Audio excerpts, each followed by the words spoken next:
Wait, let me take a drink of water.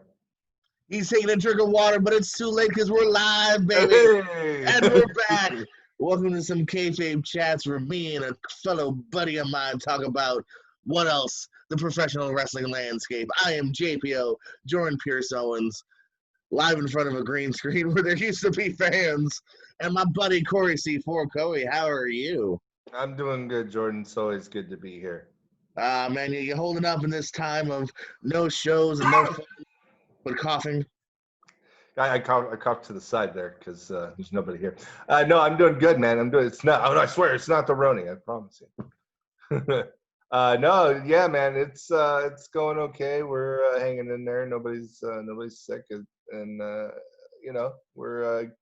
I got the cool new lucha masks. Yeah, show off the mask. Get old school Kalisto, Samurai del Sol. Samurai del Sol. And they're great quality. They're very well affordable. They go straight to a good cause, you know, for fighting COVID-19. I have a fun picture of. I forgot who's diving on who. I think it's Del Sol diving on Generico, and I'm doing like one of these, like I think they're about to hit me. Nice. I don't know whatever happened to Generico, but you know. You know, they tell tales of him in the orphanages in Mexico. But well, you see, I heard he went to a burning orphanage and helped save all the kids. That's the tale. The pet dog, the building collapsed on him. But I heard at night, if you listen closely, you can still hear ole ole ole ole. So his spirit. I'd like to see a Generico one. If would it work with just the bottom though? The bottom's plain though. They're doing that with some of them. I've noticed is that they're like they'll take like they have Pentagon. He has one, but it's like it's the top part that's showing, you know. So they're like taking the tops in the eye areas and they're moving them down on some of them to look right. Yeah, I get it. I heard he has zero fear, by the way. He does. That's the zero miedo. I forgot what it was the other day. It was a trivia contest in their show, and it was like something miedo. I was like, oh, fear. Hey, I know that word. Yeah. Thank you, wrestling. Well, speaking of good old Pentagon, AEW held Fyter Fest these last 2 weeks. Kind of instead of being just a normal pay-per-view, they put it on air for Dynamite. Well, what do you like about that concept? It's kind of out of the page of Impact. Impact's done that in the past. Mm-hmm. Since they went away from monthly pay-per-views, they've been like, okay, this week and next week are Rebellion, or it's No Surrender Week, or stuff like that. So Impact's done it. AEW and NXT did it this week. Do you like those bigger hypes? Is it unnecessary hype? What do you think? I like it. I like it especially during the times that we're in right now. You know, I mean, I noticed that when they've done that, they did that once before. Well, they did with WrestleMania. WWE did, but the 2 week thing I dig because it, especially now because it does kind of treat it like a you know, you got multi weeks, so you're gonna, it's like a cliffhanger kind of thing. You know what I mean? It's like you're there for night one, you got to come back and see what's gonna happen next week on night two. So. Especially nowadays, I think it's almost like a serialized kind of thing. So, well, it's always serialized, but in that way, it's the one event split into two. I think is pretty cool. That's a long way of saying that. Sometimes I think it's a little bit of just a hype machine, but in this case, it does make sense. Obviously, they couldn't hold Fyter Fest normally wherever they probably were thinking of. Same thing with next week as was it Fight for the Fallen is next week. Are they doing split in that one too? It's a good question. I don't know if they are. I haven't heard if it's going to continue 2 weeks or if it's just next week. Which I find it weird that it's back like that. Yeah, that is. But so far, as far as results go, a lot of the titles did stay put on AEW. Hikaru Shida defeated Penelope Ford. Cody defeated Jake Hager. Private Party defeated Pride and Powerful to get the number one contenders for next week. Which was Omega and Paige defeating the Best Friends, getting driven, of course, by Trent's mom. I enjoyed that. Everyone, you know, you got STR coming in a badass truck, and you got them coming in the minivan. It's wonderful. It was perfect. I thought that was one. I'm a big fan of the Best Friends. I like them. And then again Omega and Page retained against Private Party the next week. How long? If I had bet money, I thought that maybe one of these two teams would have taken off Omega and Page here. Kind of a thrown together tag team. Although they've been doing really good matches. So, Mm-hmm. how much longer do you think we got for Omega and Page? I would imagine it's going to implode here within the next couple of months, at least. I would think. Maybe if not, the next defense somewhere in between there. It's a slow burn kind of thing. I think AEW has committed to that slow burn kind of philosophy. I think in certain storylines, and I think this is one of them. So yeah. You said maybe the next defense though. I've been saying the last couple of defenses though, so I don't know. Right? Yeah. But again, slow burn. So maybe not. I mean, we know it's coming. I mean, it's boiling. It's been boiling for a while now, and I'm looking forward to it when it happens. It's kind of like just to switch over to the WWE side for the NXT side. It's the slow burn that there was of Gargano and Ciampa, that kind of thing. So Right on. Gonna go that kind of route with it. No, yeah, I mean, no major complaints. I did find it odd that like they have so many great established tag teams that they went with this kind of random tag team for such a long time. But I mean, as far as match they are Page was part of the elite. I mean, they were all. Yeah, he was and he wasn't. But I mean, you have Lucha Brothers. Grandfathered in. You have so many established teams, though. I got you. Yeah, I can understand that too. And I think they're probably getting more towards that as they're, especially with FTR there now. And I think that's probably another reason you're going to probably see less of Omega. Plus, there has been now hints towards Omega going more towards the cleaner side. So maybe see. Actually, I thought it would be interesting. We've always been thinking, oh, maybe Page will turn on Omega. What if Omega turns on Page? I could totally see that being that a good. That's how I would do it. That's the way I've been thinking that I was going to go anyway. Is that you get the red herring of Page? Oh, he's still drunken. He's upset about but no, it's actually Kenny who's going to get the fuck off. So yeah. That's what I might be seeing that. Speaking of course, the FTR, the Young Bucks teamed up in a losing effort to the Lucha Bros and Butcher and the Blade. I thought it was a very funny backhanded compliment, by the way. I forgot if it was Shivani or Ross, but at the beginning of it, they were like, oh, Lucha Brothers, FTR, the Bucks, 3 of the best tag teams in the world. Butcher and the Blade are pretty tough too. Like, what a backhanded compliment. Yeah, man, those best. And then the other guys, well, they're tough. They're there, aren't they? Yeah, no, I've noticed that on there, and I noticed similar sentiments through different tweets and stuff like that people have. Hi, lady. That people have put up on their respected Twitter accounts. I can't remember offhand, but I've seen a couple of tweets where people were saying similar things like so and so's great, 3 of the best, awesome, and then nothing about Butcher and Blade. Yeah, it was so weird. If you include them or don't say that, in my opinion, like lie, but fluff up and say they're also one of the best, or don't talk about how the other 3 are so much, in a way, admitting that they're better. 3 of the best teams in the world, and these guys.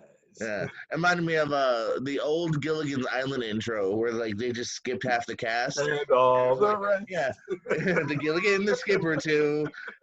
And the rest, like, like, damn, can I get a shout out? Like, it reminded me of that, of just, oh, yeah, and they're tough. Oh, yeah, these two. Oh, and these 2 big brawling badass. Yeah. I don't even, another drop storyline, too, was what happened, I guess the Bunny is normal now, I didn't get that. I didn't particularly like that decision either, but hey, I'm not paid the big bucks to run a wrestling company. As far as I know, unless it was done on Dark, there was never an explanation. It was just simply 1 week she's normal again and she's hitting on QT. That's the explanation. Same thing as what happened to Brandy's click. It just went away. No explanation. Didn't like it. It wasn't working, I guess. And I get that, but at least give us an explanation. Give us a say something, man. have Butch and the Blade lose a match, and then have Bunny like rip off the mask, and be like, all right, I'm done with this shit. Yeah, Like, you do guys something. Yeah, a exactly. quick transition, especially when you having her appear the next week. Nyla won a quick handicap match against Kylie King and Kenzie Page. Now since she's got a manager coming, that was her big shocking announcement. I like the managers. I like that they're establishing them. Tully Blanchard with Spears and whatnot. Any idea? Any idea floating around of who we could possibly see? I mean, I don't know. I have a weird one. Hold on. Honestly, that's something I haven't really thought a whole lot about. But oh, really? You think so, huh? I don't know. He happened to be by me, and I was like, oh, that would be a bad idea. That would be. They might not necessarily see him as a full-time roster member. Maybe, I don't know. Not putting words in their mouths, but maybe he's a good talker. It would be interesting. Oh yeah, he's free in a couple of weeks. In a few days actually, I believe, because is the 90-day up then? Yeah, well, because I think we got Slammiversary is going to have some debuts maybe next week. That's so true, yeah. I'm just who knows? Vicky Guerrero's a possibility. That would be around. I was just thinking that because she's been cozying up to AEW a lot. Yeah, she was rocking her face mask. I think that would actually be a very good combination. Honestly, I think that would be great. I would love to see Vicky Guerrero be Nyla Rose's manager. That would be very good. I wouldn't mind seeing her again, man. She's a good heat magnet, and she seems like a fun contrast of the badass and the loudmouth. So that would be bad either. But who knows, man? There's so many possibilities here. Mm-hmm. Dark Order over SCU, and then finally Jericho and Cassidy. What a weird main event. Probably. Let me tell you something though, buddy. That was what fucking drew me to the show over NXT on Wednesday. Honest to God, it was. I'm the biggest Orange Cassidy mark right now, and I'm a huge fan of the guy. I just think he's great, and Jericho can just go with anybody, and so having these two guys in there, putting something fun like they did together, it was great, fantastic. And then you have Santana on the outside and Ortiz doing their stuff. It was great. I loved it. Just to prove that how much of a grown-up I am, I already told my dad my birthday present wish is the first series of the AEW action figures. I do hope Series 3 is Orange Cassidy, and they can somehow get his hands into his pockets. It has to happen. It has to happen. I mean, it's got to be a feature. Or if anything, they have maybe clips that you put the pockets over, like so you put his hands down, and then you can clip them in there to his legs. I don't know. It's got to happen though. It's got to happen though. Right, Orange Kitty, like Orange Cassidy. There you go. He's a fan. And then on the other hand, we got you got to agree that this Great American Bash thing was just a counter programming to Fyter. And that doesn't bother me. I sure, that's cool. Whatever. I wouldn't say it bothers me. I mean, it's all about the competition. Yeah, but man, that's that's the game, right? That's the way. Literally, that's the way it goes, right? I mean. I guess that part of it. Whenever it gets brought up, it doesn't really. I mean, I don't really pay much mind to that sort of. I'm not saying it pisses me off by any means. I'm just saying I get it. This one seems obvious because it was like they only announced this like a week or two ago, and they've been hyping Fyter Fest for a while. So it's just coincidence. No, you're counter programming. Sure not. That's Tegan Knox. They did pretty good too. I like the Great American Bash too. No, I mean it's good stuff here, man. If you made me choose one or the other, I don't know. Maybe just because we had a world title change, it's hard to say. There's some good stuff over at NXT. Tegan Knox won her number one contendership match. It was Timothy Thatcher defeating Oni Lorcan. Rhea Ripley defeating Aaliyah and Rob Stone, and I believe Rob Stone's first ever match in WWE. Rob Stone, man, he's or at least since he's been signed. He might have done some stuff previously, like I was saying that Heat back in the day, but first ever Rob Stone match, good for him. First ever strap match, Dexter Lumis defeating Roddy Strong, and then Io Shirai defeated Sasha, and that was on week 1. Week 2, Street Fight. Candice LeRae over Mia Yim here. Good match. Bronson Reed, good to see him getting a win over here against Tony Nese. Johnny Gargano defeating Isaiah Swerve Scott. It's a match I saw again involving Ivor. Fun seeing that rematch there years later. The trio of Escobar, Wild Mendoza defeated Brazongo and Maverick, and then Mercedes Martinez, who I absolutely love. So glad she finally got some big stage, defeated Santana, and then Keith Lee is your new NXT Heavyweight Champion. He's the North American Champion. He's Keithy two belts. Which is fun to see. There was a small part of me. Someone said like, because since whatever the whatever dude leaked the photo, like what if like they were pissed and like fuck it, let's refilm the ending. You're right. Yeah, shit. Now we got to do it all over. But no, Keith Lee is your champ. It's still a feel good moment here. Adam Cole, which I'll talk about later, did set a record for being champion. So he had a great, nice, lengthy reign. But Keith Lee, man. So what are your thoughts overall? Great American Bash, Keith Lee. I liked it overall. I thought night 2 I had a lot more fun. Not that I didn't have fun watching night 1, but night 2 felt just bigger and it was great action going on. But I did like the women's number 1 contender match. I appreciated the Rob Stone Aaliyah handicap match versus Rhea Ripley. I thought that was a good way of keeping Stone, where he's at, and he's been one of my favorite parts of NXT TV recently. So it was good, and it made Rhea look like a badass, which is what she should be looking like. So I love that. Night 2, I really, really thought probably my favorite match of the night was the street fight with Mia and Candice.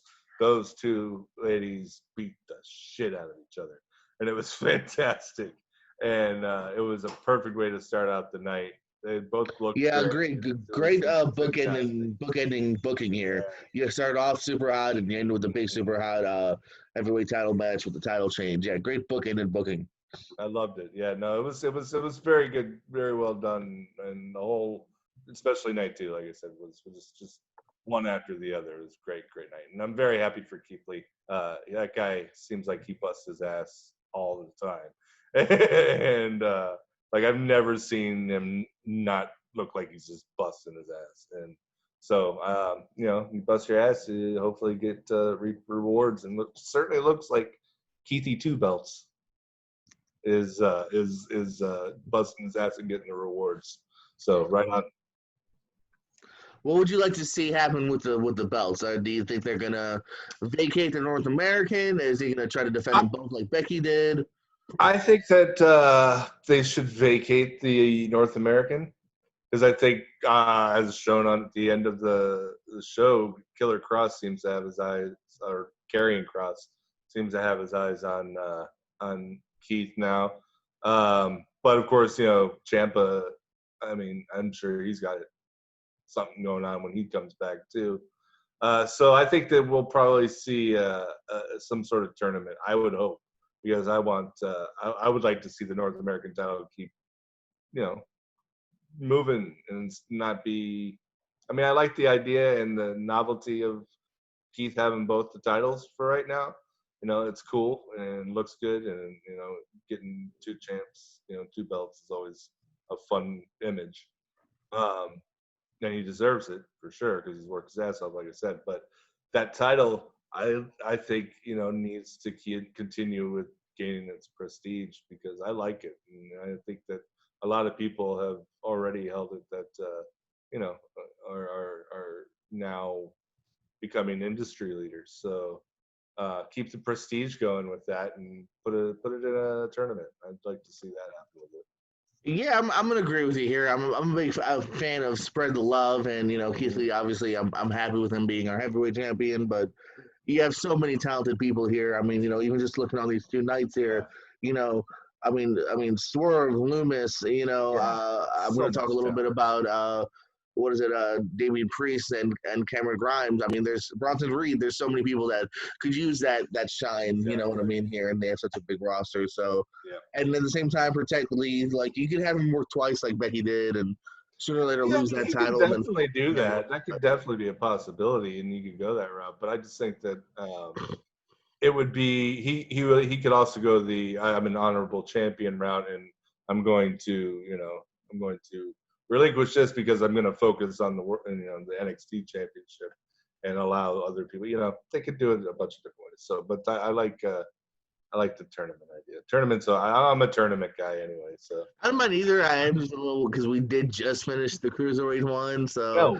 and an IC one. let's do another one. Another tournament, yeah. Let's do it again. I want to put that King of the Ring in. I know. Yeah, right. We'll throw the King of the Ring right after 2 weeks in a row. Coming up this week, we hopefully will finally have John Moxley versus Brian Cage. That's been put off due to COVID fears for Moxley of Renee. How about that FTW belt coming back, huh? That's coming up here in the notes. Okay. Definitely gonna talk about that. I always get ahead of us. No, you're good. Like I can see your notes in my head.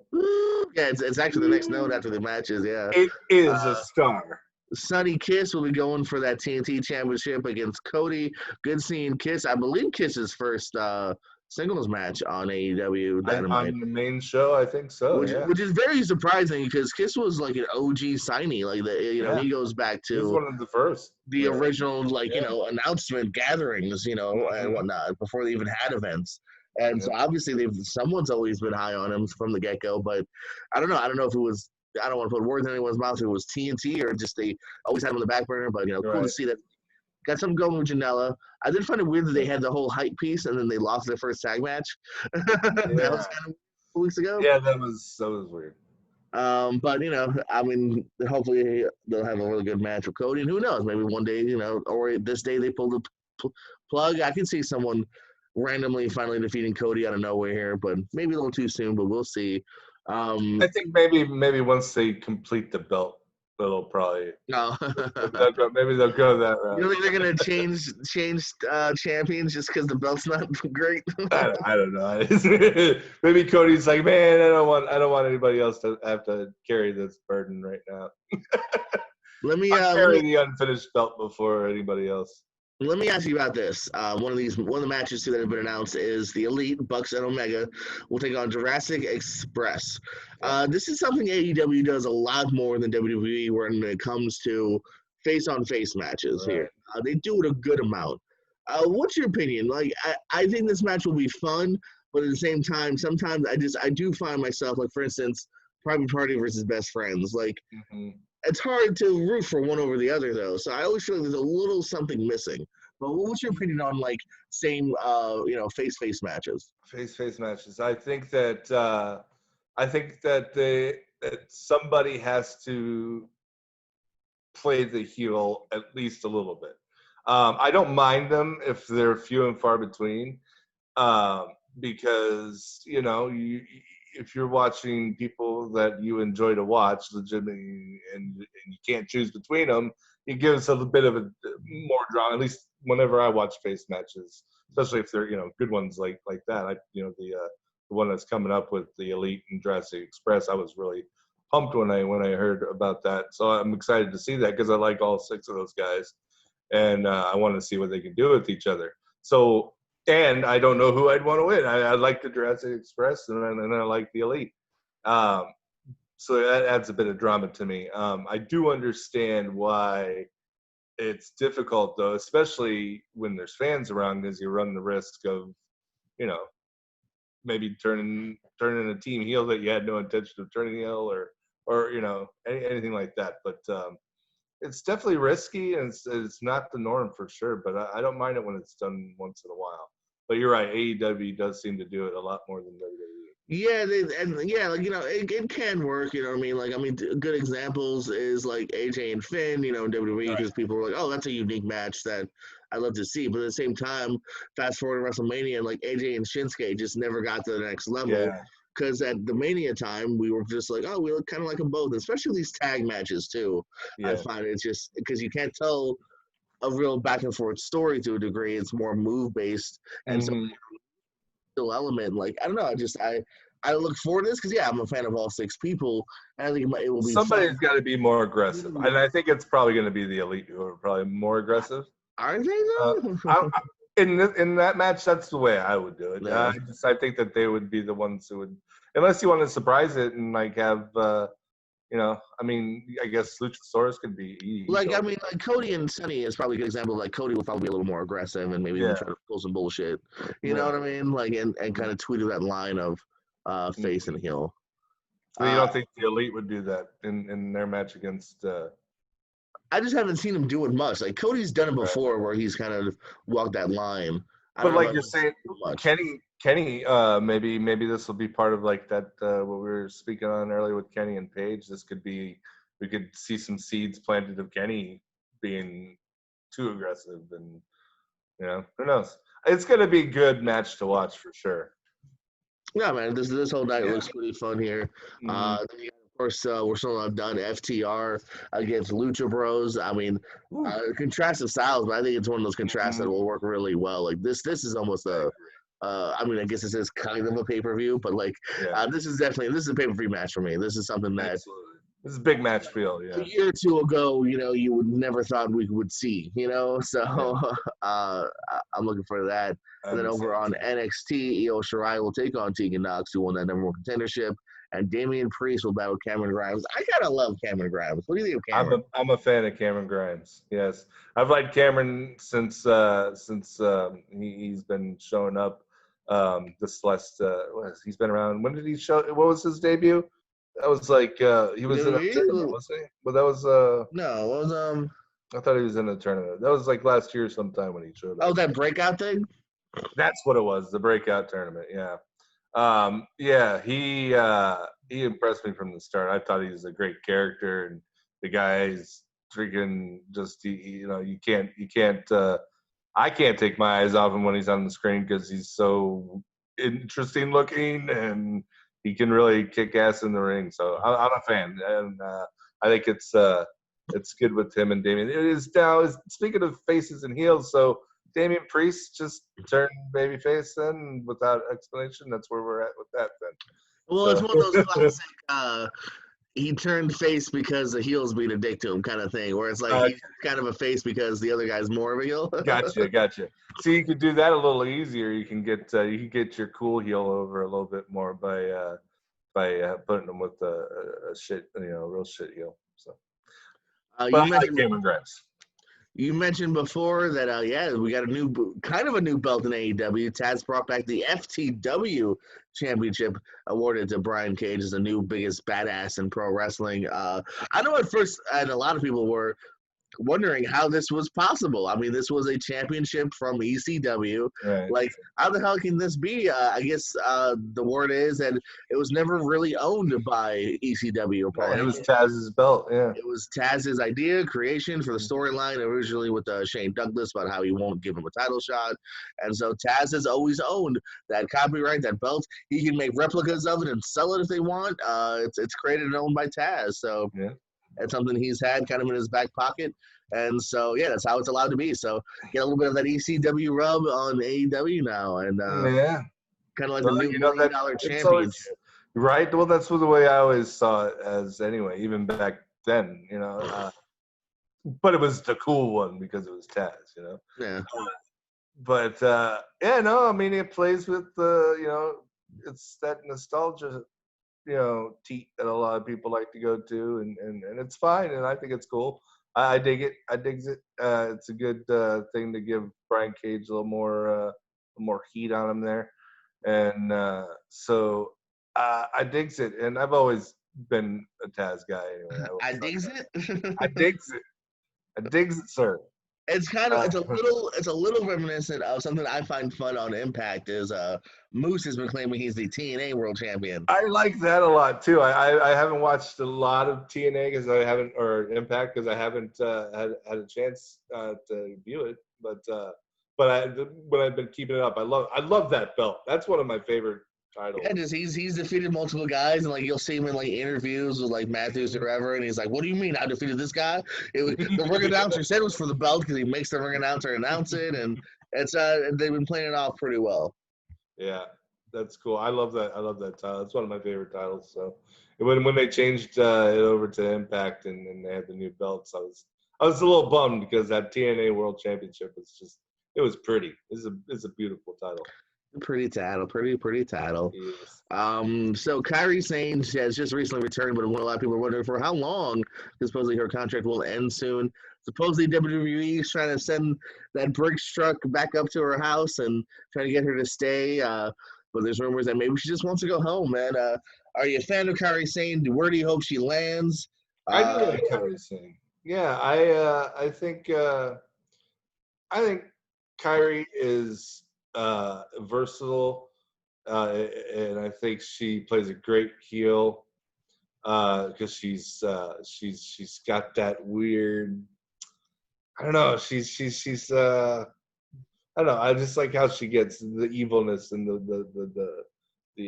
well, the Kabuki-esque umbrella and stuff like that. I just think these little things that she's adopted since she was heel with Asuka has been real refreshing to her. I like the Pirate Princess character. I dug that too.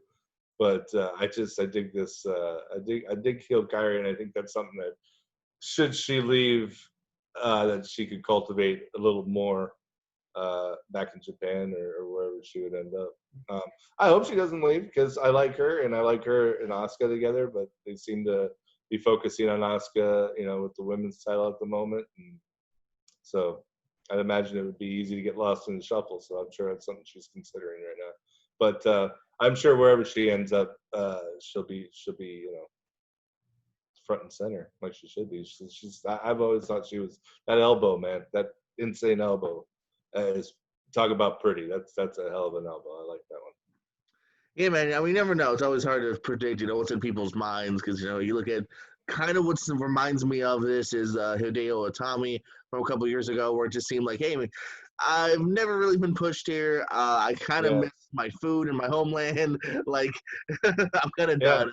Who knows? If that's what's in her mind and heart, it makes sense. At the same time, though, who knows? Maybe, she's just trying to get that better deal. Maybe she's, looking for like, hey, listen, I've been on the main roster now for a year. I want like an Oscar push at some point. Who knows, man? So we'll see, man. Hopefully, I'm tired of being the sidekick. I want to be the. Yeah, you know what I mean. Yeah. No harm to Oscar, who's had probably her best run on the main roster now. But share the love. So we'll see, man, where it falls here. Best of luck to her in whatever she chooses here. I gotta get your opinion on this. I'll probably do either a Backlash review or no, what's not Backlash? The horror show, Extreme Rules. All right. Yes. Review. But I gotta talk about the eye for an eye match. Well, what's gonna happen here, man? Like, what's your theory as to what's gonna actually go down here in the eye for an eye? I think that they are gonna pull a Vader and yank out Seth Rollins' eye. I think that's what's gonna happen. No, I don't think that's. I don't know, man. I mean, how do you do this? Are you gonna stab a dude's eye out? Are we gonna get a Road Warrior spike like they did to Dusty Rhodes? What's gonna happen here? I mean, I don't know. It's it's one of those things where you have a gimmick match and you're not quite entirely sure what it is, and like before WrestleMania, everybody's like, "What's a Boneyard match?" I mean, eye for eye, you got an idea of what it is, but nobody's going to be, getting that. Well, what is the idea? Whoever does the well, yeah, are you going to blind someone? Steps That's thing the only and thing I can think of. Yeah, I guess.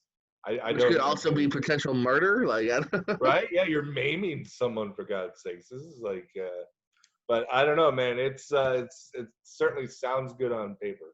At least the name does. And it sounds like unlivable hype to me. So I don't know. Yeah. Hopefully, I mean, until obviously, I think if they just had a straightforward match, it would be a great freaking match. Yeah. I'm kind of missing out on that. Pull a Jake Roberts, Rick Martel, and have a blindfold match, or something like that. Good old classic. Yeah. Where are you? Yeah, no. It's gonna be a match. It's gonna be a match. It's gonna be on TV. Speaking of on TV now, we have a new United States Championship. They finally have rebranded the title here. I didn't like the IC one just because I like a little bit of tradition, and I liked how the IC titles always kind of look the same to a large degree. So I didn't like it. if it was just a new title, like if it was the whatever title, the TV title, I probably would have been fine with it. But I actually don't mind this one here. We've had the same kind of design more or less since the debut, if you don't count the John Cena spinoff. Mhm. Uh, so yeah, actually, I don't mind this one. I think it's fine. It's sleek looking. What do you think of the new United States Championship? I'm a fan of it. I think it looks real good. It's a welcome change. That other one was around for a long time, and it was definitely in need of a change. And so I'm a fan of it. I think I don't know. I think maybe if they put a little blue on the top of there, that would have been cool by the Yeah, I stars heard on people top. say that. Yeah, Yeah, yeah. but I think it It'd looks be good. like AEW. It's not finished. Exactly, could be. Yeah, they could be in a moment where it's like, oh, I couldn't get it all done, but we gotta get it out there. I like it though. It's updated. It looks more sleek like the other titles, and it's a nice. It's always good to have new. New doesn't always mean better, but it's always nice to at least have something new to be No, like. yeah, man. Ever so often, if you got the money, why not? Oh, Um, Speaking of spending money, man, my transitions are great today. Speaking of hey, spending money, the WWE has fully acquired the Evolve brand now. Evolve Wrestling has ran for several years, over 100 events, over like 140 now, I think. Um, so many names have come from Evolve. Johnny Gargano, that's where Drew Galloway helped to make a name for himself. McIntyre, in the meantime, here. Keith Lee, Donovan Dijakovic, the list goes on and on here. More recently, Austin Theory, Matt Riddle. I was a big fan of it. I attended multiple events. I mentioned even on this show, Samurai Del Sol and El Generico. That was Evolve. Gargano and Isaiah Swerve Scott when he was Shane Strickland. That was an Evolve show I saw. So lots of great memories for me in Evolve. It's still up in the air as to whether or not this is just simply purchasing the library, so they have Gargano footage and excess footage that they seem to do. Or if this, will this continue to run? This lately has been more of almost, it's been NXT's NXT, if you will. In the last year, it's first started with they were letting people do autograph signings. You know what I mean? I remember American Alpha was one of the first ones, and Regal would pop up and do an appearance or a signing. And then they were wrestling in the dark match main events. And then they were just simply the main events. And then now lately, half the card was NXT guys. Jason Kamea popping up, Brendan Vink popping up, Arturo Ruas, Mansoor, Babatunde. It was almost like guys that you don't see much of on NXT getting a little bit more of a rub. Street Profits, in fact, their first titles are not NXT titles; they were Evolve titles, and then they went on to win the NXT tag titles afterwards. And it was like, again, it was almost like a test. It was almost like, oh, let's get them in front of a different crowd and whatnot. So I do kind of think there's some hope that Evolve will continue if they want to keep that method of literally owning an independent company that travels in Florida and New York and gives people experience elsewhere. And then I can also see this sadly just being the end for Evolve and it just being an acquiring of, now just like we own, the OVW, the Mid-South, now we own the Evolve library for when we do a best of, DVD or a documentary on Johnny Gargano or something. So what's your opinion on Evolve in general and then this acquiring? What do you hope comes out of it? And I'm going to shed a tear if it is indeed the end for my love for Evolve. I've always enjoyed Evolve. I haven't unfortunately seen as much of Evolve as I would have liked to. But what I did watch of it, I have enjoyed. And yes, like you said, as you caress your Evolve DVDs, Blu-rays, Blu-rays! Blu-rays. I'm sorry. Uh, as you caress your Blu-rays, uh, I hope I would like to see them continue it as a brand. Um, Only because it did work well as being a newer version of the. I guess that is the how did they refer it to? What NXT was before, like the Developmental? developmental. Yes, sorry, I had a brain fart there. Yeah, that Evolve was, like you said, was becoming the developmental now, since they placed NXT on USA now. That doesn't look very developmental to me. That looks like it's cable. Yeah, they're not gonna So- put out someone brand spanking new Right. on Exactly. NXT. You know what I mean? Like another Denzel Dejournette was getting some work over in NXT, or I'm sorry, Evolve rather. So I think that in that case, that would be a good idea. But again, you know, now that they own the company, do they want to cover all the cost of running another brand? You know, or what do they want to do with it? I hope it doesn't become just an acquirement of tape library because, like I said, a lot of people could benefit from it, and it could be a good developmental opportunity for WWE, like it's been. So I hope it doesn't go away. It's definitely got a lot of years behind it, and it would be sad to see if it just blinked out because of all this craziness, man. Just another casualty of all this craziness. It's been a weird fucking year, bro. 2020, man. It had so much promise. Yeah, I know, right? Oh, I remember we were January doing when we were shows. ready to go to WrestleMania and have a whole week of stuff to do. It had so much promise, man. What happened 2020? Oh, man. Well, the good news For something is I was supposed to see very well, we didn't see that coming. You know? the good news is we're halfway through the year. The bad news is we're halfway through the year. Yeah, exactly. Speaking of somebody with potentially bad news, a lot of us have been missing and wondering about Ember Moon. She's been gone for a while, and it doesn't look like the ending is totally near in sight. She may need a second surgery now. She had a really bad Achilles injury here. I mean, she's even mentioned it on backstage, which is I mentioned the last time we were here that backstage is pretty much done, which is sad. But yeah, so you know, hopefully there's a silver lining here. Not a silver lining, but hopefully there is bright at the end of the tunnel here that someday we will see Ember Moon back in the ring. It's happened before though, man. We've had many careers cut short. I mean, you know, Corey Graves, Nigel McGuinness, Paige, you know, all for different reasons. Obviously, this one is an Achilles injury, so.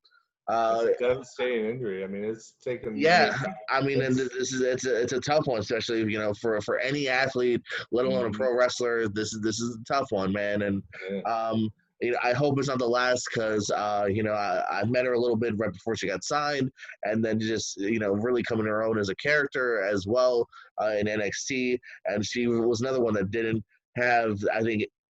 We've even seen the tipping point of how much you can bring to the table on the main roster here. So, what about you, man? Ember Moon thoughts? I've always liked Ember Moon since I've seen her. I only saw, I think I saw one match of hers before she came to the WWE, came to NXT. But I've liked her since I've seen her, and she's one of those people. There are people that are really, like you said, just about there. And then they unfortunately are either injury prone or they just have a bad string of luck and these kind of like something like this happens. It reminds me of someone like Wade Barrett. He was a similar case to me. I always thought that guy had everything you needed except he always got hurt, you know. And I hope that's not the case for her because she seems like she really loves it and she's good at it, and that eclipse that she does, man, that's a crazy fucking finisher. And I like watching that move. Even if she comes back, though, that move might be Gonzo. Yeah, that's true. That's true because you know that does take a lot of Achilles pushing yourself and flipping yourself over like that. And the landing is what scares me. Yeah, and slamming it down. You're either slamming on your Achilles or you're slamming on your butt, that's a bad bump too. So. Yeah, especially from the top rope, let alone just like a regular leg drop or something, you know, coming off the top with that much momentum. Yeah, it would be unfortunate. You know, you don't want to see a career, especially she's so young. I mean, you don't want to see a career cut so short, so early. That would be unfortunate. I hope she gets well soon. 100%, man. Something I hope to see soon too. Probably not anytime soon is crowds. SummerSlam has been confirmed, will be empty arena. It will not be where it was originally supposed to take place at. So I read an article that said, so the next plans are September. I'm like, yeah, well, that just makes sense. But even that, like, I can't see September happening either. But, you know, we'll see here, man. No crowds. I mean, you're still gonna watch SummerSlam though, right?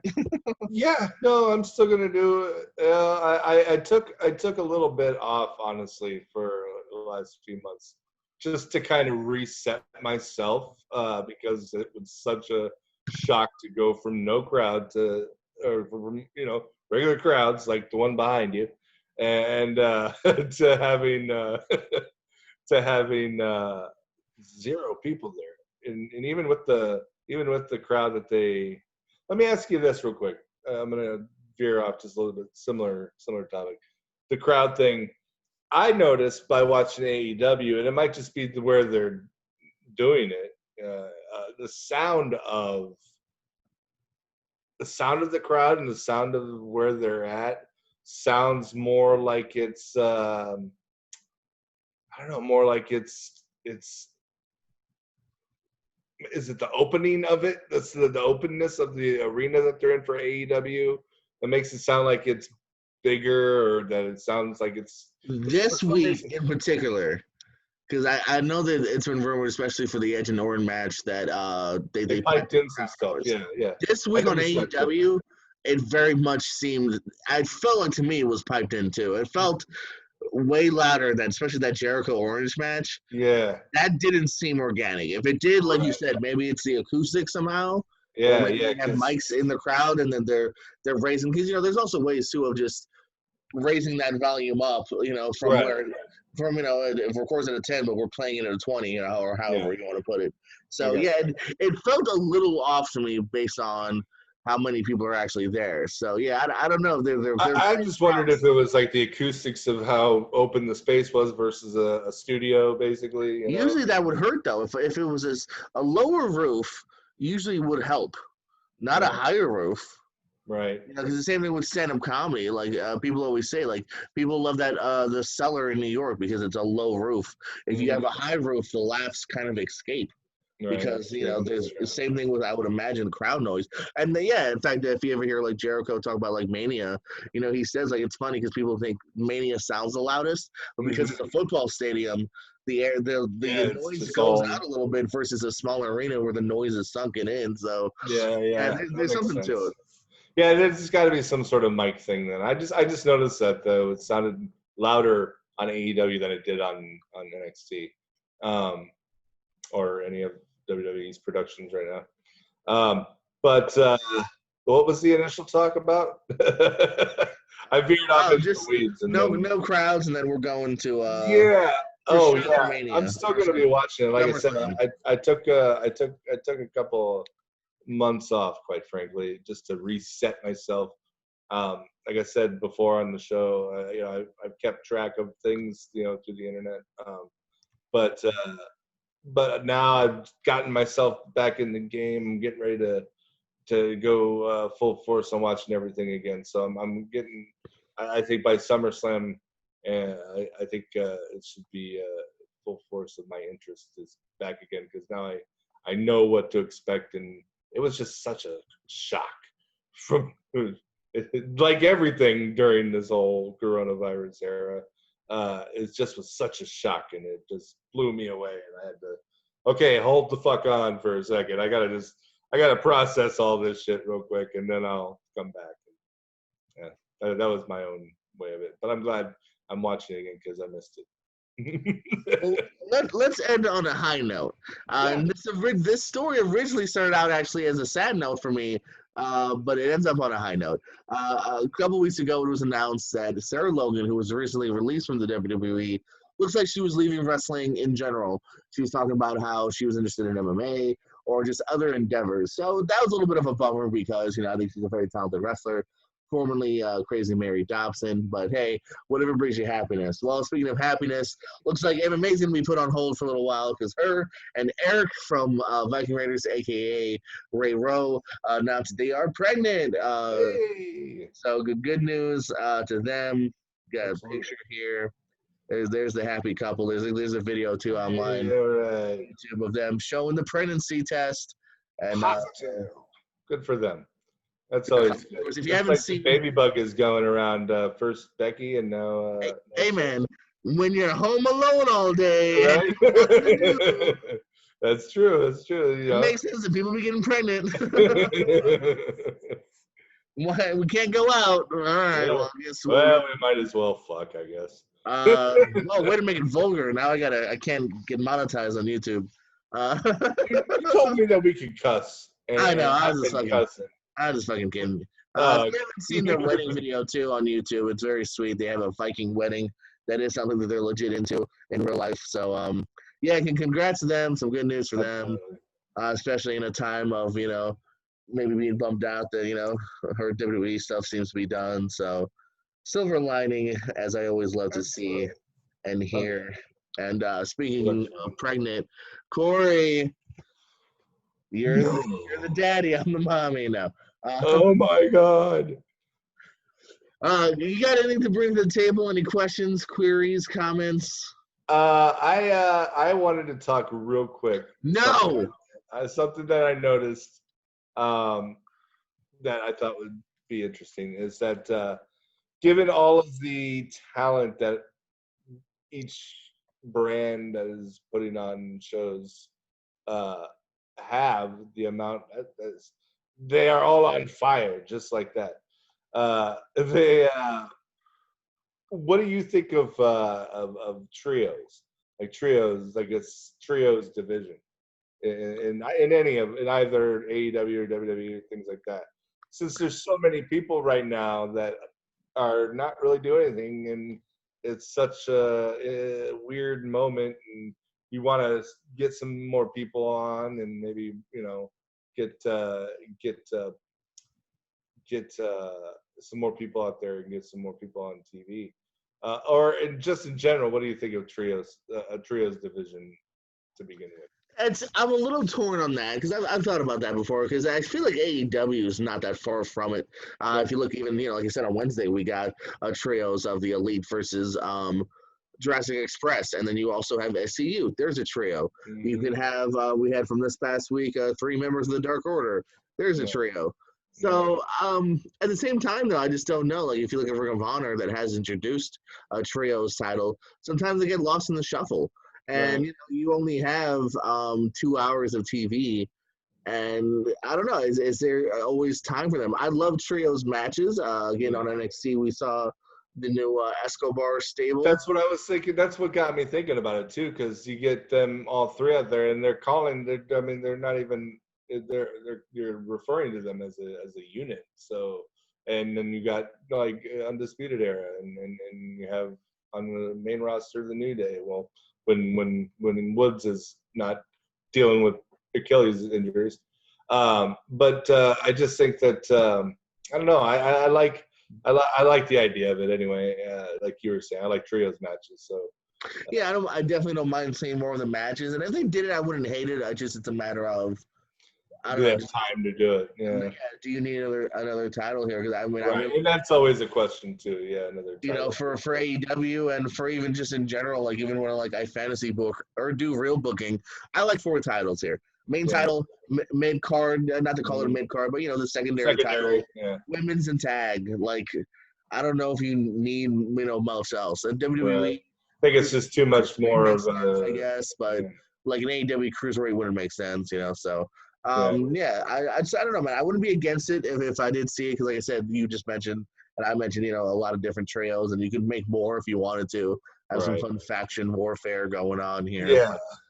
I feel like some to time and preference, I suppose. Yeah, as it is, just how much more can we do, like title match wise? Like we've had the tag titles defended twice now in 2 weeks.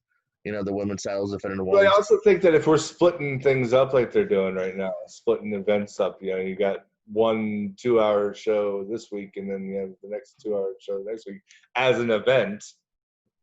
Maybe it could be an event thing so that it's not as often. And I don't know. I guess you could go a bunch. I'm totally that. What are your thoughts were? I always thought it was even like having almost like a hardcore title or maybe like a trophy. I don't know, where it's like it's not needed to be defended every week. I don't know. Yeah, I see what you mean. Mm-hmm. Yeah. So that was one of the things I wanted to bring up because it was literally the Legado del Fantasma that got me thinking about that because I think they're a cool trio. And on Raw now too, you got Zelina Vega and Randy Orton is getting involved with her people, and so I You got they're kind of going, Rollins as a trio. and he's got his trios. It seems like these factions are coming together now, almost in a way that it would just make sense. You got Tozawa and two of his ninjas. Exactly. See, you're seeing a lot of it happening, and I'm wondering if it's something that they could just, to get people working, so they're not just, sitting around, because these people want to, they want to get out there and get on TV, and if this is the way to do it, why not? It's interesting though. It got me thinking. So that was my thought of the week. You're welcome, everyone. Lucha. That's right. You got that too. Yeah, true. Kalisto should be back soon, I think. Yeah. Kalisto, he's or is he back right now? I knew it was you all along, Corey. I know, right? Busy on SmackDown tapings. That's right. That's why Lindsay Dorado was at your birthday party. Now I know. Always keep him missing. Excuse me, I'm gonna take a drink of water real quick. Take a shot. There it goes. For the working man is old. I don't know how HD my camera is, but I totally dribbled just now. Ooh. Hopefully, all right. It's not very HD. I don't think you can tell.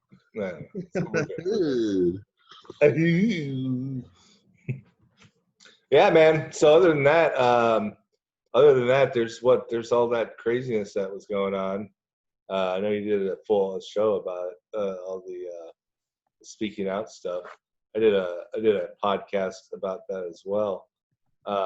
That one was kind of blew my mind, as I'm sure it did a lot of people. And was it also on a Wednesday again? I feel like it was a very similar feeling to the Black Friday, but almost in a way sadder way. I think it might have been waking up and being like, "What happened now?" Like a Wednesday or Thursday, because I know that I found out about it that Friday, and that's when my roommate and I, my roommate Beth, who I did the podcast with, that's when we first really heard about, especially about Brandon Stroud. Who?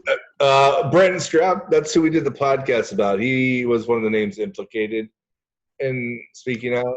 He is a wrestling blogger, or he was a wrestling blogger. He's been around the business for years, but he's a piece of shit. And Beth dated him years ago. And so she told her story on my podcast, which is available on all major podcast platforms. So you can go listen to it. 1,000,001 Pro Wrestling Podcast, episode 34.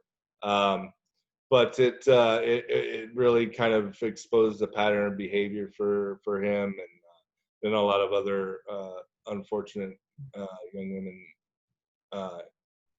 came out with similar stories that progressively got worse over the years, and that seems to be the case that I noticed with a lot of these stories that were coming out. It was a bummer, but yeah, it goes into all facets of the industry. I've noticed, from actual wrestlers to even into the wrestling journalism world also, and it just shows that there's bad seeds in every level, and that one thing that I try, again, looking on the silver lining, I really try to find it in most things, is the fact that we're now in this new generation, we're talking about it, we're trying to get it out there, and hopefully making it a safer environment for the future here, man. To where that's the goal, right? We want to have it better than what was given to us, right? So, yeah, very good, very good sentiment there as well. Yeah, absolutely. You want to leave it better than what you came in for. And one thing that I've always loved about pro wrestling, when it's at its best, and it's not always, but when it's at its best. The thing I've loved about it is that it's about being inclusive for everybody here, man. Regardless of black, white, skinny, fat, young, old, gay, straight, all of the above. Just wrestling is just, hey man, you like wrestling? Cool. You're my brother, you're my sister, and look out for your brothers, look out for your sisters here, man.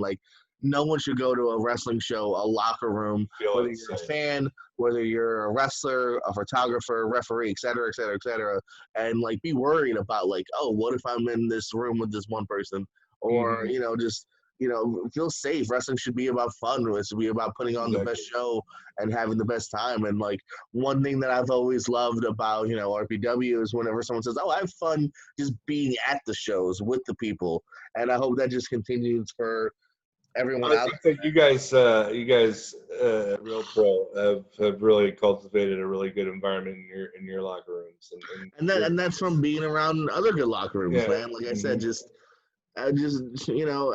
still care, you still put all your heart into it, and just not be a dick, not be a perv, not be aggressive, however you want to put it here. You know what I mean? Like I'm sure I've maybe been an asshole in the past, but I've never. Well, there's a big difference between being an asshole, what some of these pieces of shit have been accused of.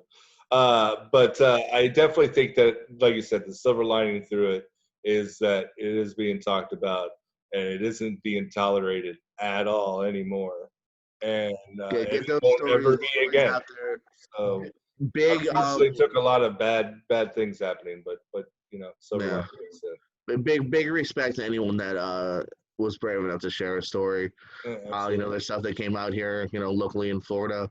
There's stuff that came out, all over the world. So, yeah, but yes, and a big, brave, big ups to the brave men and women. I swear I can talk, guys. That came out to share their stories for that, like Jordan just said, because it's important to talk about. It's not easy, but it's important to talk about. So, but hopefully that. I believe the word I tried to say on here too before, it was uncomfortable but necessary. Yeah. Yeah. Well, that's the way you got to do. You got to deal with things like that. It's if it's not worth taking care of, if it's easy, if it's too easy, it's not worth taking care of. I don't know what I'm talking about. Anyway, there we go. I think that's probably the best place to stop, huh? All right, buddy. Any parting words? I have an EP coming out a week from Tuesday. Yeah, some plugs. Give us some plugs too. Yeah, talk about it. I have the podcast that I mentioned. That's going to be coming back full time in about a week. I think next week is when I'm gonna have the redebut. 1,000,001, a pro wrestling podcast. Like I mentioned earlier, you could follow it on Twitter at 1,000,001WP with the number ones. And I have I'm somewhat of a recording artist as well. And I have a new EP called Stella and Broadway coming out a week from Tuesday, July 21st. It's going to be on all major digital stores and music streaming platforms like Spotify and iTunes, Apple Music, all that good stuff. So check that out. You can follow me on Twitter at Composition4. So that's me. That's where you can get a hold of me, and that's the kind of stuff that I do. Oh, and you can also catch me at sometimes being commentating tables with Jordan. Hopefully we'll see.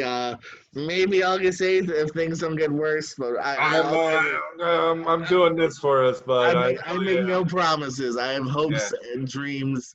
No promises. I got this and as many other things crossed as I can for us, bud. Yes. Don't be dirty. I don't want to know what else you got crossed. That was Corey C4. As he said, follow that podcast. Looking forward to that EP drop. And I was a fan of the last one. Just find, of course, us here on YouTube. This podcast will be available on Spotify and all that junk here pretty soon as well. Corey C4, JPO, Jordan Pearson, and say thank you for chatting with us with some Kayfabe chats. And as always, keep it Kayfabe and too sweet.